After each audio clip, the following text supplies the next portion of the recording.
वालेकुम यादगार vice channel के नाजरीन ड्रामा सीरियल मायरी के नए एपिसोड में आप देखेंगे कि जब से फाइका ने आकर सब घर वालों को ये बताया है कि एनी स्कूल में किसी लड़के हमजा के साथ चक्कर चला रही है, तब से दादी तो पहले ही एनी की पढ़ाई के ख़िलाफ़ थी। अब तो मुकम्मल तौर पर कह देंगे कि तुम अब बिल्कुल भी पढ़ने नहीं जाओगे। लेकिन दूसरी तरफ एनी का शोहर फ़ाखिर एनी के आगे आकर खड़ा हो जाएगा और सबको कहेगा कि अब एनी सिर्फ मेरी ज़िम्मेदारी है, मेरी बीवी है, अब ये मेरी इजाज़त की पाबंद है, ये किसी और की इजाज़त की पाबंद नहीं है। ये पढ़ेगी भी और ये घर से बाहर भी जाएगी, स्कूल भी जाएगी। और रह गया एनी का किसी लड़के के साथ चक्कर, मैं इस बात पे यकीन नहीं करता क्योंकि मुझे एनी के किरदार पर पूरा भरोसा है।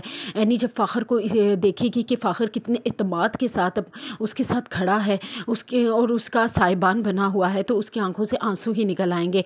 फिर वो एनी का हाथ पकड़कर उसे कमरे में ले जाएगा और एनी जब कमरे में जाकर बहुत रोएगी तो फ़ाखिर उसे बेड पर बिठाएगा, पानी पिलाएगा और एनी से कहेगा, एनी मैं उन मर्दों में से नहीं हूँ जो दूसरों की बातों पर यकीन करते हैं।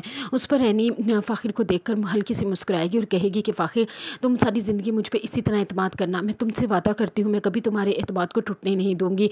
दूसरी तरफ आप देखेंगे कि फ़ाइका को जब पता चलेगा कि एनी स्कूल भी जा रही है, घर से बाहर भी जा रही है, तो घर आके हंगामा करेगी और कहेंगी कि इसके डालें इसके पैरों में बेड़ियाँ और बिठाएं इसे घर में। लेकिन आगे से दादी कहेगी कि हम क्या कर सकते हैं जब उसका शौहर ही उसके साथ खड़ा है, हमारे फैसलों की क्या औकात रह गई है। दूसरी तरफ आप देखेंगे कि रहीला भी हबीब के दिमाग में एक और बात डाल देगी कि मुझे तो लगता है कि अब हमें फ़ाइज़ा का भी रिश्ता कर देना चाहिए। देखो ना एनी की जिस तरह बात सामने आ गई, वो तो शुक्र करो कि वो शादीशुदा है, उसको वो जाने तो उसका शोहर जाने। अगर फ़ाइज़ा की कोई बात सामने आ गई तो तुम दो बेटियों का कहाँ बदनामी का बोझ ढोते फिरोगे। इसे भी अपने घर का करो और अपने सर से बोझ उतारो इसका भी।